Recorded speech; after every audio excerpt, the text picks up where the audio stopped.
Daniel Guggenheim, bonjour, Boker Tov. Bonjour.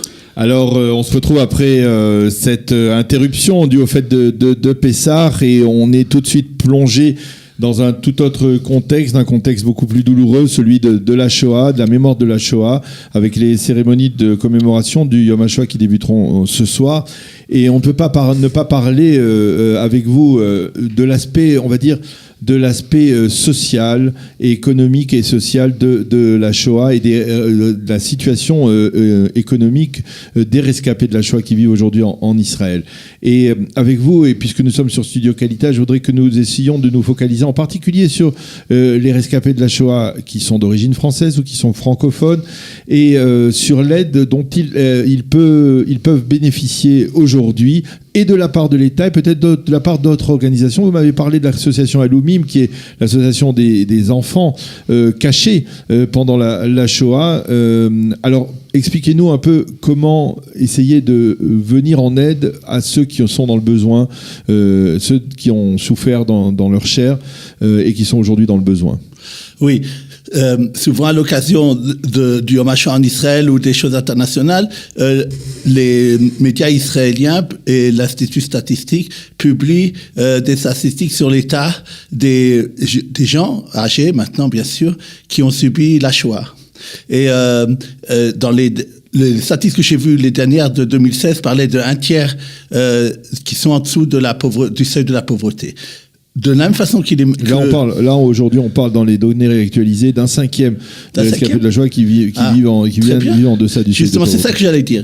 Et il disait que ces dernières années, il y a une amélioration des conditions, justement, par des aides gouvernementales. On va immédiatement parler de cette situation. Et donc, il faut s'en féliciter aussi à ce niveau-là. Mieux vaut tard que jamais.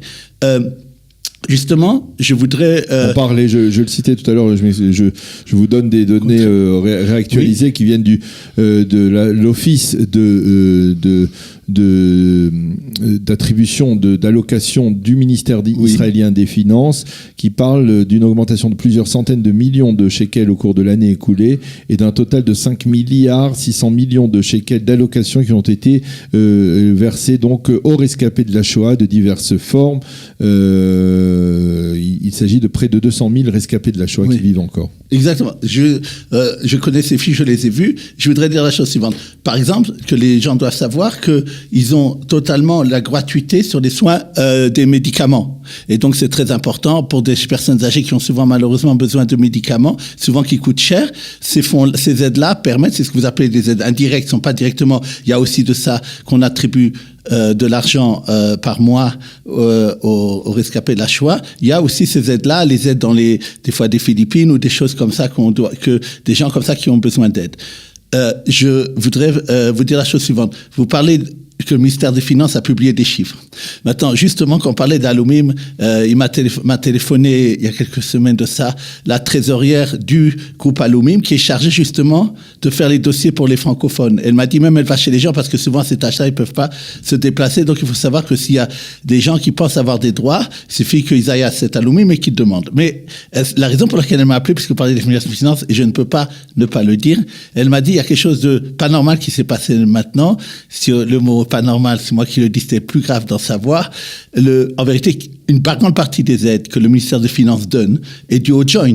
Ils reçoivent de l'argent de ce qu'on appelle la Claims, qui d'Allemagne, qui donne de l'argent au gouvernement israélien pour pouvoir aider ceux qui sont ici.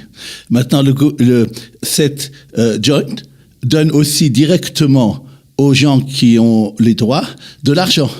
Maintenant, le ministère des Finances est venu dire à ces gens-là, écoutez, nous avons appris que maintenant le Joint vous donnez plus d'argent, donc nous allons vous donner à nous de ce que le gouvernement israélien donne par mois pour vous ou par an, on va vous en donner moins. Alors, c'est pas normal, parce qu'en vérité, l'argent que le ministère des Finances a reçu de ça, il a reçu pour justement cette cause, pas pour d'autres besoins du budget. Okay. Et donc, il y a un problème là qui est que j'espère qu'ils arriveront à...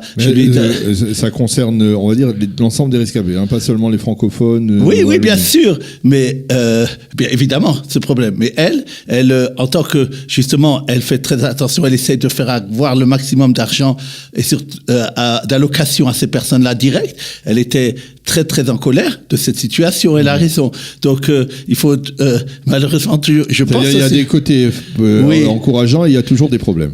Oui, mais exactement, c'est ce que je voulais dire. Et surtout, puisque nous parlons de vouloir le quotidien aider ce qui est aux gens qui nous écoutent, de savoir qu'il y a cette organisation dont comme je dis, Madame Candès, la mère de notre ami et patron ici, Candel, qui d'ailleurs m'avait appelé pour savoir que en tant que Qualita que je pouvais aider, mais ça ne sort pas de notre truc. C'est quelque chose, comme vous venez de dire, qui est public, qui doit être l'ensemble des choses. Et c'est possible que ça monte maintenant, aujourd'hui ou demain, le jour de la Shoah en Israël.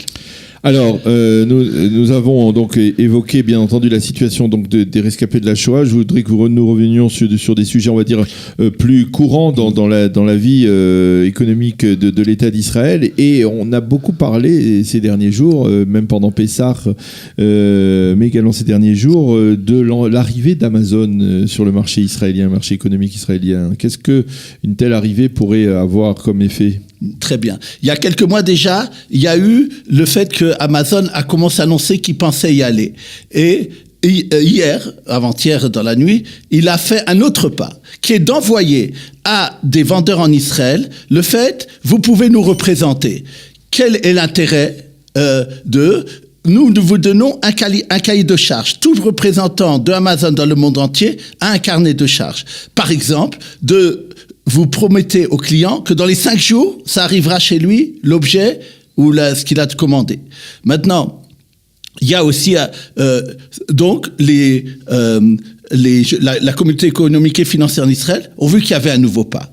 C'est très important de dire. Cependant, il n'y a pas eu deux choses. Il n'y a pas eu ce qu'on appelle un marsan que normalement Amazon, dans les pays où il est vraiment présent, a des grands entrepôts où il met là-bas sa marchandise. Et donc, si ça arrivait, ça serait effectivement un énorme coup pour ce qu'on appelle ici en Israël les canyonim, c'est-à-dire les endroits, les centres commerciaux, on vend surtout de la mode et des choses comme ça, que ça aurait porté un vrai coup. Il est vrai que Monsieur Lin, qui est le représentant des commerçants ici, Gouda Misra, comme on appelle, Chambre de commerce, chef de la Chambre de commerce, a écrit au ministère des Finances en disant nous avons très peur, sache que si vraiment Amazon entre ici, il y aura un problème de chômage et surtout un problème par rapport à l'industrie et au commerce israélien, quelque chose qui sera déloyal, une histoire de TVA jusqu'à $75 qu'il pourrait bénéficier, et donc ça sera un problème par rapport à l'industrie locale. Donc hier en bourse, les entreprises comme Big et des choses comme ça, des centres commerciaux ont baissé, mais comme dans toutes les choses, je ne sais pas, on ne sait pas encore est-ce que vraiment, il y a très peu de pays comme ça où Amazon est vraiment présent, et donc c'est quelque chose au milieu. Mais je voudrais toujours quand même un bon côté de dire, les économies se sont demandé quoi? Israël, combien nous avons? 8 millions de personnes. Ouais. Il y a plein de pays qui ont beaucoup plus de personnes, et où Amazon n'est pas présent, même au niveau dont on a parlé hier soir. Alors pourquoi? Et ils ont dit, l'Israélien a, dans le monde entier, l'idée qu'on se fait, la publicité, on pense... Une facilité à acheter. Ouais. Et donc, c'est quelque chose, et surtout par correspondance. Alors, c'est surtout ça qui a peut-être attiré Amazon. Et la critique, qu'est-ce qui fait courir Amazon en Israël? C'est très intéressant. Et c'est un bon point pour les consommateurs israéliens. Alors, on va changer totalement de registre et parler d'un verdict d'une société d'assurance qui ne pourra pas utiliser l'argent qui a été économisé dans ses caisses pour la retraite d'un contribuable pour se faire rembourser une dette qu'avait concocté ce contribuable lui-même. Oui. J'essaye souvent, dans les émissions que je donne, de donner il s'agit là d'un verdict, d'une décision de tribunal qui a un intérêt pour l'ensemble des personnes, souvent d'ailleurs les gens âgés qui ne savent pas ou qui ne savent pas se battre comme il faut. La Revat Klal Bitoire est connue, donc je dois dire, c'est dans le procès, elle est là-bas citée, c'était un article de presse hier, c'est un article dans le site des assurances, donc là-bas j'ai vu cette information très importante. Elle offre plusieurs services, elle a des polices d'assurance. Maintenant, elle offre aussi un service de retraite. Quelqu'un qui a travaillé dans sa vie, il a droit à des dommages quand il passe, qu'on appelle pitsouyim en hébreu, oui. Et on peut transformer ces pitsouyim-là en retraite. Maintenant, ce qui se passe, ce monsieur-là, il avait autour de 65, 70 ans, il a eu des difficultés financières. Il avait pris un prêt auprès de Klal Bitoire et il avait hypothéqué une police d'assurance. Maintenant, il est évident, et ça il faut savoir, et c'est normal les compagnies, quelqu'un emprunte et il a une hypothèque, eh ben il doit payer son emprunt et s'il y a une hypothèque dessus, là, c'est normal que l'assurance a le droit de prendre là-dessus. Jusque-là, tout le monde est d'accord. Oui. Le problème est le suivant, et c'est ça qui est très grave, c'est que ce monsieur avait chez Klal Bitoire seulement une police d'assurance qu'il avait, et pas tous les autres. Et ils ont fait une fausse déclaration, c'est le juge qui l'a dit, Klal Bitoire, en disant tout le monde, que tous les polices qu'il avait là-bas, y compris sa retraite que depuis 5 ans on lui payait pas, étaient assujettis à ces dettes-là, qui étaient importantes, qui étaient de quelques centaines de milliers de shekels. Et c'était faux. Et ils ont reconnu au moment du tribunal que c'était faux. Donc d'abord, c'est très important de savoir quand on fait une hypothèque, sur quoi on a fait une hypothèque, et de ne pas prendre pour argent comptant ce que la compagnie d'assurance va dire. Maintenant, en plus, ce verdict, il vient dire aux compagnies d'assurance, et à mon avis, c'est valable au-delà de ça, ça peut être valable au niveau de tous les BATHK, ce qu'on appelle les entreprises financières en Israël ou d'investissement. Lorsque quelqu'un a déposé chez vous de l'argent ne vous appartient pas, même s'il est il est dans la société, il est quand même à son nom. Vous ne pouvez pas en faire ce que vous voulez. Vous devez absolument savoir, c'est de l'argent que vous devez gérer, il y a peut-être des hypothèques, mais là où il n'y a pas d'hypothèque, vous ne pouvez pas vous dire, bah, puis de toute façon, j'ai là-bas un peu d'argent à lui, je vais me servir. Non, c'est ça que le juge est venu de dire, et c'est très important que les personnes le sachent. Dernier sujet, l'entrée possible du marché des obligations israélien dans le cadre du marché international des obligations. Qu'est-ce que cela veut dire ? Est-ce que c'est une forme de reconnaissance pour le marché économique israélien ? Oui, quand vous avez tous passé des vacances, vous croyez que les choses ne se font pas. Une très très bonne nouvelle est arrivée pour le marché financier israélien, qui est une nouvelle de reconnaissance. Il y a des investisseurs internationaux, des caisses de retraite qui ont des milliards et des milliards de dollars à placer. Et bien sûr, les obligations dans leur portefeuille est important.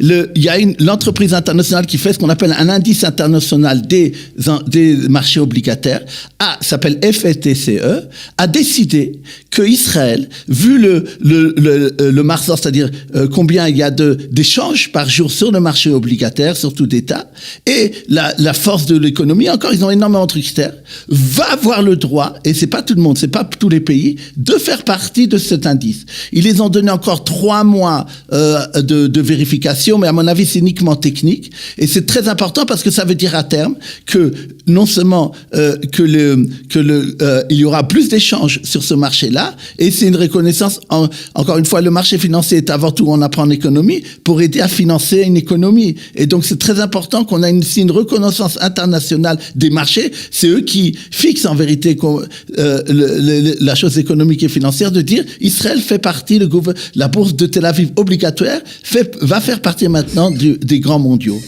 Eh bien, merci beaucoup, Dr Daniel Guggenheim, pour avoir répondu à nos questions sur ces différents sujets, en particulier donc ce matin, en cette veille du Yom HaShoah, sur les allocations qui sont versées aux rescapés de la Shoah. Merci et à la semaine prochaine.